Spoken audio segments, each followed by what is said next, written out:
Barayli dertimizin idina Subhaneke de dertimiz. Subhaneke Allahümme pak-ı münezzehi bar ilaha. Ya Allah sen arahsa ötünen son bir ad gurumlar geçti. Ve bihamdike ya Allah senin övülmekliğe senin liyagatınma. Ve tebarek esmike ya Allah senin adın bereketli, senin yadın bereketli. İştak geldi dertimiz. Ondan sonra ve Teala cedduke ya Allah senin buzurge şe'ni to. Senin şe'nin makamın men yanımda hemmilattan göğünde deyip ayttınız. Şöyle kavuşturaptırdın baştan sını boynun enip durdun tezetecek yerin gödep ve Teala cedduke ya Allah senin makamın, senin şe'nin hemmilattan göğünde men yanımda. O zaman sen şu at kullu Kur'an'da inni Allah tebarek ve Teala meni senden bir isteyen musulmansılığı var. Şunu Allah Teala peş ettir Kur'an'da. O zaman şu insanın öz vücudunda 24 saatte bir tercih veren atlamız var arada. Şu öz bilen erheleğin arasında kurun, dost bilen dostun arasında, dede bilen oğlun arasında, kız bilen oğlun arasında, hemsaye arasında, ata bilen öz gurrun bulunna, ata enen arasında, doğun kardeşin arasında biz şu ileri tutmayan atlamız var. Oğlum bizden imanın tagazatı, Kur'an'ın tagazatı, İslam'ın tagazatı ne mi? Ve Teala cedduke, yani senin makamın hem zaten göğünde. Men senden göğünde hiç kim tutacak ya diye ayttınız. Oğlum şöyle sen hitap et, ne kadar sıylanmalı da atla var? Sıylanmalı da atlan içinden en güçlüsü kim? Enen atan. Allah Tebarek ve Teala Kur'an'da neysiz adı bile getiriptir şimdi. Akimus salat ve atuz zekat. Namazı doğru yerine getirin, zekatı da verin. Bile geliyor. Ati'ullah ve ati'ur Resul. Allah Teala da oraya olun, Peygamberine oraya da olun deyiptir. O şun bir neme Allah Tebarek ve Teala öz ibadeti bilen ena tağda yaxşılık etmekliği, enişkurliği veli valideyk. Mende şükür yerine getir. Ena tağda şükrünü yerine getir deyip Allah Teala bile getiriptir. Onun ulamalar şundan burada itikad ettirdi deyiptir o da her kim namaz okuysa zekat vermese namazı kabul ediptir. Ve her kim zekat verse namaz okuymasa ondan hiç sayısa kabul olmuyor da. Ya her kim Huday Teala'nın diyeni etse Peygamber'in diyeni etmese Allah Teala'nın yanında makbulle. Her kim Allah Teala'nın diyeni edip ama ena tağ diyeni etmese yine Allah Teala'nın diyeni etmeyen adam oluyor işte. Şu iki deyip bile gidiptir şun. Yöne şey ena taşı kadar Allah Tebarek ve Teala Kur'an'na şuna sığlığına, hürmetine, cüdegene ayet indettir. Ve vassaynel insane bi valideyhi husna. Biz insana tavşırdık, vasiyet ettik. Qahtı şuna bir buyuran adının birine mi? Ena tağa sen yaxşılık ettiktir. Ne de? Ştada ne? Ena ta anır baş bir sığlığın hatta Allah Tebarek ve Teala Kur'an'da şuna hakkında ayet götürüptir. Ve la taqul lehume uf deyiptir. Üf deyip de etme deyiptir. Yani burada at diyen ne? Üf deyip de etme şuna deyiptir. Sen belki dost yarım ol ya. O sen yamanlık etse, sen yancılayan olmasa sen irtibatın kat edip salamını kat etmeyen ezadı yok. Belli bir yerlerde olmasa sen selamun aleyküm zahirine yani katnaşıp batanak. Oturuşup batanak. Şey değil mi? Geçip bayaka salam verse veriyen yani selamun aleyküm musulmansılın var. Ama enatan hakkında Allah Tebarek ve Teala sen şu dost bulup da var sana zulmetse وَالَّذ۪ينَ اِذَا أَصَابَهُمُ الْبَغِي هُمْ يَنْتَصِرُونَ şunun hakkını almaklığı Allah Teala'dan icade veriptir. Güleşti etmeklik bir kavdat ama hakkını alacak olsan şunun icade veriptir.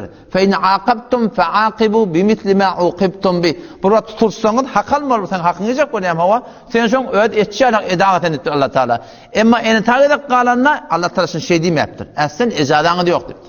Eni ta qaharlanmakla durun. وَلَا تَقُلَّمَا اُفْ burada diyenler vah şuna da elçeken akdayış heyvay müğedi şunla diymen icade vermektir Allah Tebarek ve Teala ama şuna deliller ki enatağını o da anır baş sıyırlığı enatıdan gönlü da yok diyen yerlik sıyırlığı da kata hormeti da kata Peygamberden sonra berde anır baş sıyırlığı birini Allah Tebarek ve Teala şun biri enatı koyuptur ama Allah Tebarek ve Teala kişisini adına tavsırıptır enatağın da eğer bir vakti Huday bilen Peygamber'e ters buyursa üf deyip etmek hakkın yok. Daharlanmak hakkın yok. Ama diyen etmek de hakkın yok deyiptir yani. Ve Teala cedduke. Yani senin makamın, senin hükmün makamı, senin adamatın, senin diyenin men yanımda hemmedattan göğünde deyip ettik. Onu ayet-i Kur'an'ı kullanat. Ve vassayna el insane bi valideyhi husna. Biz insana tapşırdık, vasiyet ettik ki enatatına yaxşılık etsin.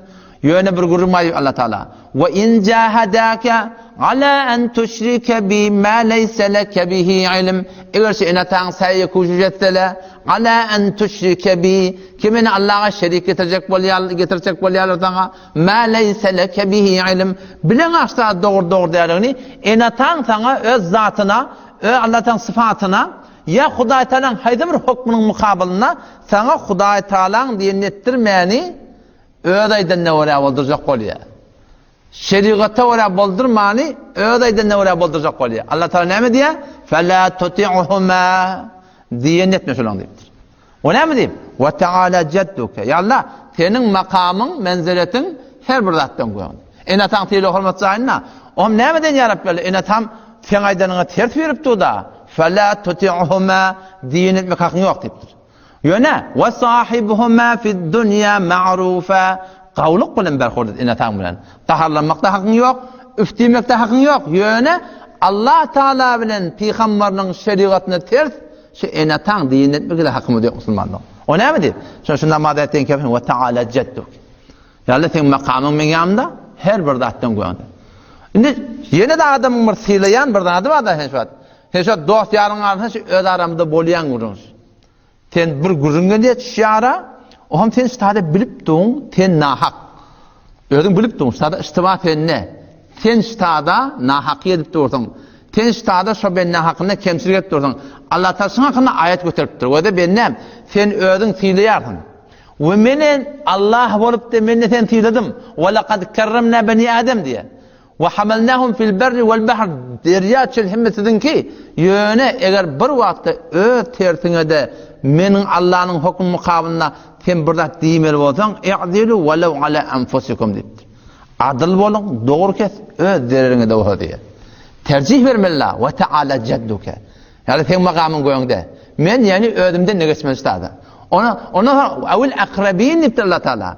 Famil we dogonunma bilece garny bir dogonunma uruşypdyr. Dawalaşypdyr. Hemtaýy uruşypdyr bir familiň o bir gayri famil.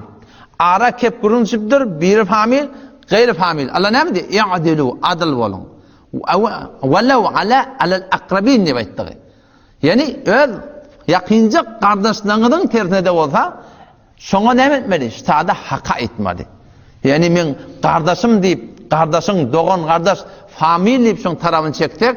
Şu ve Teala cedduke ya Allah, sen makamyň, sen derejäň menne göýüňde diýmekdik dille ba, emma amalda ýok. Odam şoň gadim türkmenimiz var, gadim türkmen, şu gadim ulamalarymyz şu zatlary maňa taňa naklet çykartdyrlar. Näme bir taze bir kep öde, gewün gören cennet görmer diýipdir.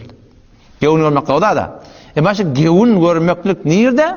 Ve Teala cedduke. Allah Taala'nın hukmunun, peygamberinin sünnetinin, şeriatyň mukabilina hiç kimin gewün görmeli musulmandygyň. Evet de yaklaş bermeli gurunda ýok ýani.